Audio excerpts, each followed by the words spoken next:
పైల్స్తో బాధపడుతున్నప్పుడు ఆ పైల్స్ బాగా ముదిరిపోయినప్పుడు నొప్పితో పాటు అప్పుడప్పుడు ఆసనం నుంచి రక్తం పడటం మనలో చాలా మందికి అనుభవమే.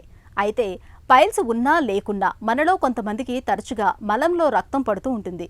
ఇలాంటప్పుడు వేడి చేసిందనో పైల్స్ మూలంగా రక్తం పడుతుందనో అశ్రద్ధ చేయకూడదు. రక్తం పడటం అనేది ఎప్పుడైనా ప్రమాదకర సంకేతమే. మలంలో రక్తం కనిపించడం వెనుక సాధారణ ఇన్ఫెక్షన్లు, పైల్స్ మొదలుకొని ప్రమాదకరమైన పెద్దపేగు క్యాన్సర్ వరకు చాలా కారణాలే దాగి ఉంటాయి. మలంలో రక్తం పడటం వెనుక కారణాలు, వాటికి పరిష్కార మార్గాల గురించి ఇప్పుడు తెలుసుకుందాం. మనం తీసుకునే లైఫ్ స్టైల్ వల్ల ఈ మధ్య కాలంలో ఈ పైల్స్ అనేది ఎక్కువ మంది బాధపడుతున్నారు. ముఖ్యంగా పైల్స్ అంటే అది మనం హెమరాయిడ్స్ అంటాం. ఏంటంటే ఇప్పుడు మన మోషన్ వెళ్ళే ద్వారం దగ్గర ఏంటంటే ఇప్పుడు ప్రతి ప్రక్రియ ఈ డిఫికేషన్ అనేది జరిగేటప్పుడు మనం ఏనల్ కుషన్స్ అని ఉంటాయి. ఏనల్ కుషన్స్ ఏంటంటే అవి మన మోషన్ని సరిగ్గా బయటకి వెళ్ళటానికి సహాయపడుతూ ఉంటాయి. ఎప్పుడైనా కానీ కాన్స్టిపేషన్ మోషన్ చాలా హార్డ్గా వచ్చినా, చాలా ఫ్రీక్వెంట్గా వచ్చినా ఈ ఏనల్ కుషన్స్ అని కిందకి వెండి జారడం జరుగుతూ ఉంటాయి. దాన్ని మనం గ్రేడ్ 1, గ్రేడ్ 2, గ్రేడ్ 3, గ్రేడ్ 4 అంటాం. గ్రేడ్ 1 అండ్ 2 అని లోపలే ఉంటాయి. అవి యూజువల్గా ఏంటంటే అంటే ఒక క్లాక్ వైజ్ తీసుకున్నామంటే 3 o'clock కానీ 7 o'clock కానీ తర్వాత 9 o'clock, 11 o'clock ఈ పొజిషన్లో కామన్గా వస్తూ ఉంటాయి. దీని 3, 7 అండ్ 11 o'clock పొజిషన్స్లో వచ్చినప్పుడు యూజువల్గా ఏంటంటే ఇది అలోన్గా రావచ్చు, లేకపోతే కాంబైన్ అన్ని 3 ప్లేస్లో కూడా రావచ్చు. ఇది వచ్చినప్పుడు ముఖ్యంగా ప్రాబ్లం ఏంటంటే బ్లీడింగ్ అవుతూ ఉంటుంది. సో బ్లీడింగ్ అవ్వటం వల్ల రక్తం పడటం వల్ల అనీమియా అంటే రక్తం తగ్గిపోవటం వల్ల వీక్ అయిపోతూ ఉంటారు.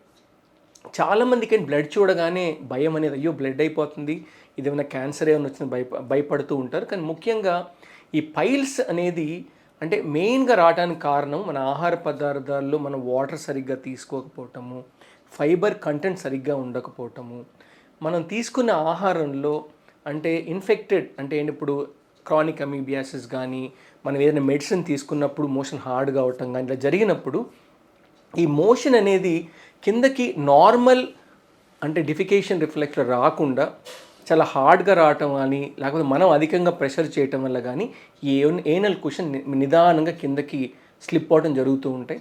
సో గ్రేడ్ 1 అండ్ గ్రేడ్ 2లో సాధారణంగా ఏంటంటే ఎటువంటి మనం అంటే సర్జరీ లేకుండా మెడిసిన్స్తోనే మనం తగ్గించవచ్చు. అందుకని ఎంత ఎర్లీగా మనం అంటే ట్రీట్మెంట్ అనేది స్టార్ట్ చేస్తే అవే ఆటోమేటిక్గా రిగ్రెస్ అయిపోతాయి.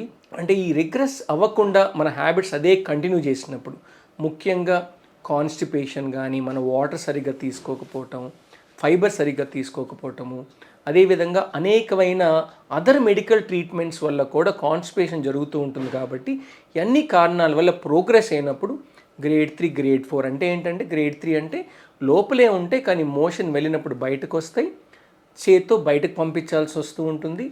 ఇలాంటప్పుడు ఏంటంటే ఒక్కొక్కసారి బయటికి అంటే లోపలికి వెళ్ళకుండా బ్లాక్ అయిపోతూ ఉంటాయి, ప్రొలాప్స్ అయిపోతాయి.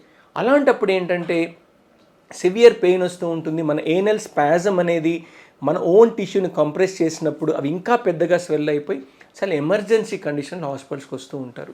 ఇలాంటప్పుడు ఏంటంటే చాలా ఒక్కొక్కసారి తగ్గడం కష్టంగా ఉంటుంది, ఒక్కొక్కసారి మత్తు ఇచ్చి తర్వాత తగ్గించాల్సిన అవసరం ఉంటుంది.